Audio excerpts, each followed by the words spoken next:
আসসালামু আলাইকুম। আশা করছি সবাই ভালো আছেন। তো আজকে চলে আসলাম আপনার বিরুলিয়া ব্রিজ ফুড কোর্টের এখানে।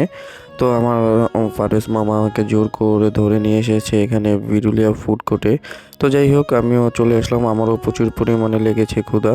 তো এখানে বিরুলিয়া ফুড কোর্টে অনেক কিছুই পাওয়া যায়। তো আজকে এসে দেখি কি খাওয়া যায়। তো বিরুলিয়া ব্রিজ ফুড কোর্টটা এটা হলো আপনার বিরুলিয়া ব্রিজ পার হলেই আপনার এই ফুড কোর্টটা দেখতে পাবেন হাতের বাম সাইডে। তো যাই হোক এখানে প্রচুর পরিমাণে আইটেম এবং অনেক মানুষও এখানে আড্ডা দিয়ে খাওয়া দাওয়া করে, যা বলার বাইরে। তো ঘুরে ঘুরে দেখতেছিলাম যে কি খাওয়া যায়। তো ঘুরতে আপনার চলে আসলাম এই ফাস্টফুডের এইটার মধ্যে।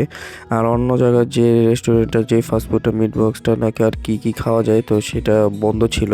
তো যাই হোক আমাদের এখন কি অর্ডার করব করতে চিন্তা করতে তারপরে অর্ডার করে ফেললাম আপনার চাউমিন পাস্তা মিক্স করে দেওয়াটা। এবং আমাদের আসতে অনেক লেট হয়ে গিয়েছে, তো প্রায় অনেক কিছুই শেষ হয়ে গিয়েছে, অনেক রেস্টুরেন্টে অনেক ফাস্টফুডের খাবার। তো যাই হোক তারপর অর্ডার দিয়ে দিলাম। তো দেখেন ভাল্লুকটা কী করে মাইশের সাথে মানে খোঁচাখুচি না করলে ভালো লাগে না। তো যাই হোক সেটাই আমরা চেয়ে দেখতেছিলাম এবং হাসতেছিলাম। তো যাই হোক এরপর খাবারটা অর্ডার করে দিলাম আমরা। তো আমাদের খুব মজার খাবারটা চলে এসেছে, চাউমিন পাস্তা মিক্স করে। ওনাকে বলা হয়েছে যে একটু সিজলি টাইপের সস দিয়ে, তো ওনার নাকি ওই সসটা শেষ হয়ে গিয়েছে। তো দেখেন কিভাবে খাচ্ছে সেটা অবশ্যই কমেন্ট করে আমাকে জানাবেন কেমনভাবে উনি খাচ্ছে এবং কী ইঙ্গিতে খাচ্ছে। ওকে, যাই হোক খাবারটা নাকি মজাই হয়েছে। তো উনি একটু স্পাইসি খায়, আমিও স্পাইসি খাই, তো একটু বললাম যে স্পাইসি ঝাল করে দেবেন। তো যাই হোক স্পাইসি ঝাল করে আমরা খুব মজা করে আস্তে ধীরে খাচ্ছি। কিন্তু ভাই চামচ দিছে প্লাস্টিকের চামচ এবং সসেস দিয়ে ভরা, কিন্তু চামচেই ভাই উঠে না। মাঝে মাঝে উঠাইতে গেলে জানি যে মনে হচ্ছিলো যে পড়ে যায় এরকম। তো যাই হোক খাওয়া দাওয়া করতেছি।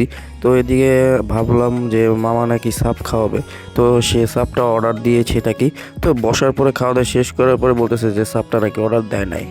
যাই হোক উনি তারপরে সাপটা খাওয়ালো না। তো আমি বললাম যে অবশ্যই তাহলে চা তো খাওয়াতেই হবে। তো চার এখানে দেখি চার লোক নাই। তো যাই হোক চার লোক নেই যখন উনি বলতেছে সমস্যা নেই, আমাদের এলাকার মধ্যে আমার বন্ধুর একটা চার দোকান আছে, তো চল ওখানে খুব মজার চা বানিয়ে খাওয়াবো। তো সেখানে চলে আসলাম আমরা তারপরে এলাকায়। তো তারপরে দেখি সাব্বিরও চলে আসলো, সাব্বিরকে ডাক দেওয়া হয়েছিল, নাহলে তো দেখতোই না আমাদেরকে। তো যাই হোক আমরা এখন চা খাওয়ার জন্য চলে এসেছি, কিন্তু এখানে এসে দেখি মানে কি কমো তার বন্ধুও নাই। তো যাই হোক তারপরে বাসার সাথে এলাকার মধ্যে চলে আসলাম। তো মামু বলতেছে এখানে মেশিন চাটা খুব মজা। তো আমাকে রং চা দিছে, রং চা একটু মজা না। তারপর দুধ চা দিছে, দুধ চাটা খেয়ে পুরাই আমি মানে খুব ভালো লাগলো। তো যাই হোক শীতের রাতে চা খেতে খেতে সবাই আড্ডা দিতেছি, তো ভালোই লাগলো। খাওয়ান দাওয়াটা আজকে ভালোই ছিল। তো অবশ্যই নাকি ভিডিও দেখার জন্য সাবস্ক্রাইব করবেন।